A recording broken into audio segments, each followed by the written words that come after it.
Sabonis has won all 10 games he's played in his career against AD. Windy, starting with you, my man. How concerning was this loss for the Lakers?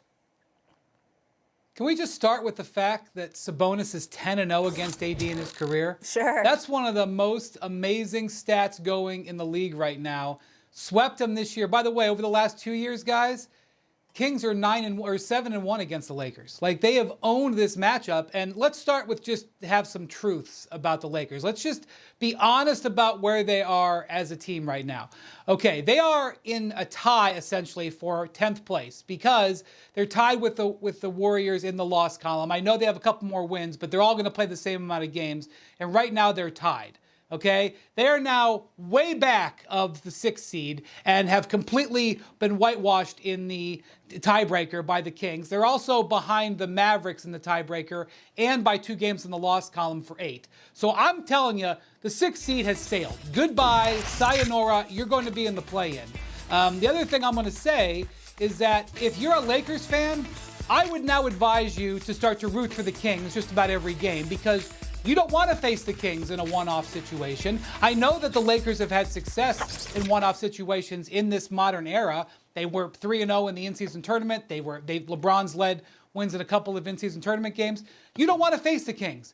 You want the Kings to get the 6th seed because you actually have a chance to beat the Suns. They've got 3 wins against the Suns this year. The size difference is huge for them. They don't have to see Domantas Sabonis. And let me just make a quick aside. Sabonis not making the All-Star game ain't looking so good for the people who voted for it. Don't worry, the big bag media will solve it and we'll put him on the All-NBA team. But that remains embarrassing, the way this guy is dominating. But back to the Lakers. They're now in a situation where I will tell you, they got a must-win game on Saturday against the Warriors. Because if you break down the tiebreak, this game will probably give the Lakers the edge in the tiebreak. They have 2 games left, and it's 1-1. Both games are in L.A., but you get into layers 2 and 3 of the tiebreak. If the Lakers win this game on Saturday, they'll be in a tiebreak situation. I think they'll get it. And the reason that's important, guys, is we're now looking at who's going to have home court for a 9-10 game. I don't see how the Lakers are getting out of it. The Mavericks have an easier schedule or a comparable schedule than the Lakers down the stretch. And this is even worse news for the Lakers because, again, we're just going to be honest. This is a morning for honesty. Last night, the Denver Nuggets moved into 1st place in the Western Conference. And I'm telling you, I've sailed on the 6th seed. I'm on the verge of telling you, forget about this, the 8th seed for the Lakers, and at least going in. So the best you can do is have to win 2 games to get the 8th seed. Your hope as a Lakers fan is that you can get into a playoff series with the Oklahoma City Thunder. That's a team that you've beaten 3 out of 4 times. You like that matchup. Your size works against you. Your experience works against you. The Lakers would have a fighting chance in that situation. But guess what? The Nuggets have basically been the league's best team since the All-Star break. They took over the number 1 seed last night. And the projections that I'm looking at, and just with the eye test, say they're going to get the number 1 seed. They have far and away the easier schedule between them, the Wolves, and the Thunder coming in. The Wolves don't have Karl Towns. I think the Nuggets, who are killers at home and want home court throughout the West playoffs, I think they're getting the 1. So I think the Lakers are fighting with the Warriors for home court in the 9-10, praying that the Kings aren't in the 7-8 so that they don't have to potentially see them in the next round, and then potentially facing a rematch with a team that they also can't beat, which is the Denver Nuggets. And before I hand it off, Molly, one more thing. Oh, I love it. A year ago in March, I was saying, and a lot of other people who were watching closely were saying that the Lakers did have a chance to do something in the postseason. And the reason we believe that, even though they were a worse team by record than this year's team, is because after they made those trade deadline moves, they were great, and I mean great, on the defensive end of the court.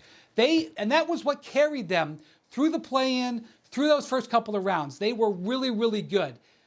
Over the last 15 games, the Lakers are 29th in the league in defense. And to be honest with you, I probably should have led with that and just handed the ball off and said, I don't have anything else more to say.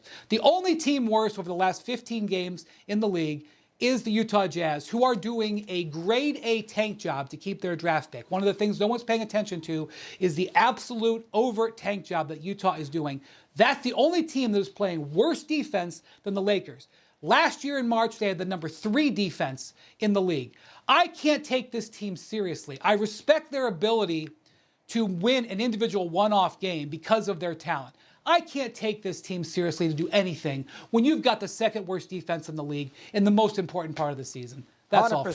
100% I just got to right. say, he came in hot. Oh, he was flying. Windy, Good job there. standing all, Excellent point. the passion, the delivery, the I agree. focus, poignant points. I mean, that was just exceptional. And he also had the play-in stuff right and everything else. That was, way to kick off the show. I will be quick and then give Dom plenty of chances here. I 100% agree with Brian and everything he says. I can't believe that a team with Reeves, LeBron, and Anthony Davis, that we're looking at them maybe getting knocked out in the second game of the postseason. I mean, that's ridiculous. They got LeBron and Anthony Davis, and they can't get out of a play-in situation. Furthermore, even if they get by Golden State in that 9-10 game, to make the playoffs, they're going to have to win a road game against a 6-7-8 loser.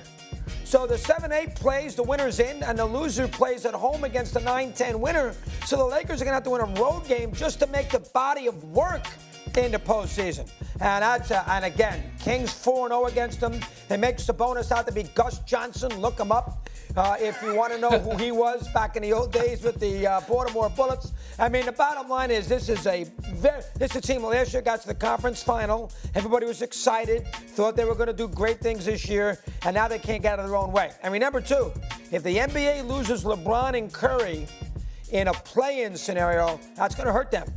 The NBA sells stars, and if they lose LeBron and Curry before they get to that first round, that's a different conversation. It's an interesting conversation. It's also time to meet some new stars, and getting them out of the way will get more attention to those new stars. So it's not all bad for the NBA. Do you think the C's should really be the favorites? Well, you're going to make them the favorite from a betting perspective because the Eastern Conference is easier than the West. Okay. So there is less likelihood that the Knicks of Philadelphia, Milwaukee getting killed every night defensively, that they're going to lose.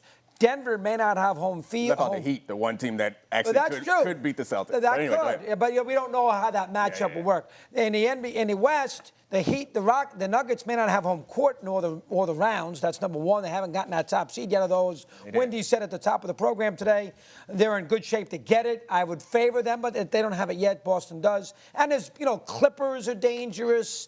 There's a couple of teams there. I would be worried about the Thunder. Got a lot of talent, so I would be a little concerned from that perspective. So I understand why they made the Celtics the favorite, but if it's Christopher Russo's money, and I had to make a play right now for a team to win it, I'm taking Denver. I love you can tell they have risen to the occasion in big spots. They've beaten the Celtics twice. They beat the Lakers in L.A. when LeBron had the 40,000-point game. I saw him play the Warriors about 2 Saturdays ago in Golden State. They did a tremendous job in the fourth quarter. They beat Miami last night in Miami. Matchup, of course, last year in the NBA. I love this team. Now, they're not a great historical team. They got 2 great players. Murray's great. How he hasn't made an all-star team is ridiculous. And we know Jokic might be, at the end of the day, the greatest center in the history of the NBA. And that's saying a lot. He might be at the end of his career. He's that good. He's better than Shaq. I'll tell you that right now. Okay, he's better than Shaq. Don't start with Oh, he is. Shaq. And I'm not just Shaq. I mean, he's better than Malone, Olajuwon. He does everything. Jesus. He passes, he dribbles. We don't even have to go there. He is great. Jokic is great. Can we just deal with So as a result of that, I would take the Nuggets. You want to respond to that greatest of all time? I'm still recovering from that because Mad Dog, this is a guy who's a big defender of the old and gray and in the grave guys. So you saying that is, I mean, significant. I think the thing about Jokic that is so remarkable is that he's a little bit impervious. I think he's going to be impervious to aging. The guy doesn't, nothing in his game is based on athleticism at all. And so going forward, I could see this guy, the only thing that I think is going to prevent him from playing and being a championship contender till he's 40 is that he doesn't want to do it. I don't know if this is something he wants to do with an undying desire. I think he loves being at home in Serbia. He has other interests. But I want to talk about his phone for a second because his phone has played a big role in this season. I know that sounds crazy. And the last time you saw Jokic's phone was probably at the end of last season's finals when he picked up his phone after Game 5 and looked at how many text messages and cursed and slammed it down when he saw how many he had to look at. But after the All-Star game, he sent a text message to his teammates. Now, I want to remind you that the Nuggets had lost the last 3 games going into the break. They looked kind of flat. They were looking like a team on a championship hangover. I think they had slid to 3rd or even 4th maybe in the Western Conference. And Jokic sent a text message, which I don't think he normally does. I'm not on the Nuggets team text message chain. I don't see Jokic as being too active in there. I'm talking about Love is Blind, okay? I think he probably picks his spots. And I think whatever he put in that text message, you want to talk about leadership? He said we know about it, not because he said it, but because his teammates brought it up to the media. And I think they regretted it right away because people started asking about it and then they wouldn't talk more about it. Since that text message, which he basically said, gentlemen, it's time to start acting like champions. They're 10-1. They're number 2 in offense, number 7 in defense. They have been a killer team since that happened.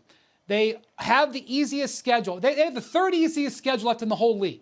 So when I look at them, they're in first place this morning for the first time. When I say first place, I mean in the West, Mad Dog. The Celtics are going to have the number 1 overall seed unless they have some sort of collapse. They've got a pretty good cushion. But the number 1 seed in the West means a lot because you got to go through Denver, and they're killer at home. But they're in first place now for the first time since November, okay?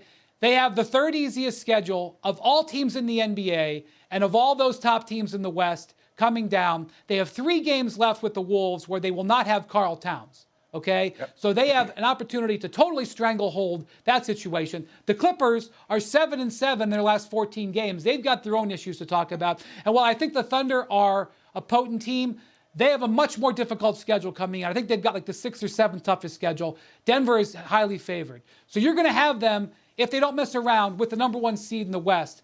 I like it. The only thing that you're going to convince me that you could say Boston has an edge is that home court. Denver is only a couple games over 500 on the road, but that kind of is the team that was pre-Jokic text message, let's get serious.